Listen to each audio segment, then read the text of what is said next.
మన ఇంట సంక్రాంతి సంబరాలు మొదలయ్యాయి. మన మకర సంక్రాంతి మన తెలుగువారి పెద్ద పండుగ. 3 రోజుల మురిపమైన పండుగ. సూర్యుడు మకర రాశిలో ప్రవేశించడాన్ని మకర సంక్రాంతి అంటారు. అంతేకాకుండా మకర సంక్రాంతి రోజు ఉత్తరాయణం ప్రారంభమవుతుంది. ఇది ధనుర్మాసంలో వస్తుంది. అన్ని పండుగలు తిథి ఆధారంగా జరుపుకుంటాము. కానీ సంక్రాంతి సూర్యగమనం ఆధారంగా జరుపుకుంటాము. ఈ పండుగను తెలుగువారికి సంక్రాంతిగా, తమిళలకు పొంగల్గా, కర్ణాటక ఇంకా మహారాష్ట్రలో మకర సంక్రాంతి అని, అస్సాంలో మాఘ్ బిహు అని ఇలా దేశమంతటా జరుపుకుంటారు.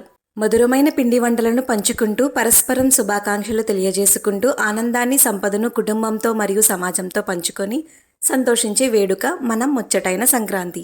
సంక్రాంతికి ఒక రోజు ముందు భోగి పండుగతో సంబరాలు మొదలవుతాయి. భోగి అంటే భోగభాగ్యాలను అనుభవించే రోజు అని అర్థం. పాడి పంటలు సమృద్ధిగా ఇళ్లకు వచ్చే సమయం ఇది. ఈ రోజు సూర్యోదయానికి పూర్వమే నిద్రలేచి అభ్యంగన స్నానం చేసి కొత్త బట్టలు ధరించి ఇంటి ముందు భోగి మంటలు వేస్తారు. పాతకు స్వస్తి చెప్పి నూతనత్వానికి స్వాగతం పలుకుతూ నెల రోజుల పాటు ఎండబెట్టిన పిడకలను భోగి మంటల్లో పనికిరాని వస్తువులను వేసి పీడలను, అరిష్టాలను తొలగించుకుంటారు.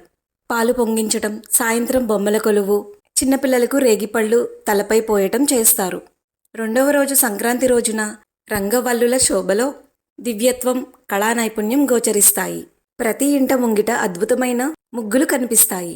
గాలిపటాలు ఎగురవేయడం, పందాలు కాయటం, హరిలో రంగహరి అంటూ నడినెత్తిపై నుంచి నాసిక దాకా తురుమణి పట్టెలతో కంచె గజ్జెలు గల్లు గల్లుమన్నగా చేతుల్లో చిరుతలు కొడుతూ బోడి తలపై రాగి అక్షయ పాత్రతో విష్ణుమూర్తి హరిదాసుగా కొత్త ధాన్యమును తీసుకోవడానికి వస్తారు అని నమ్ముతారు. గంగిరెద్దులు కొత్త అల్లుళ్లకు మర్యాదలు చేస్తూ ఇల్లంతా హడావిడిగా ఉంటుంది.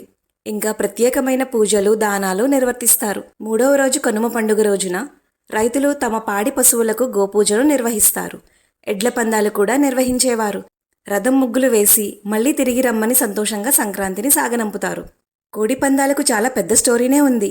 దూర్వాస మహర్షికి ఇంద్రుడికి మధ్య జరిగిన కథ నుంచి స్టార్ట్ అయిందట. కోడి పందాలు ఇంద్రుడికి శాపం వల్ల వచ్చాయంట. మీకు తెలిస్తే కామెంట్ చేయండి.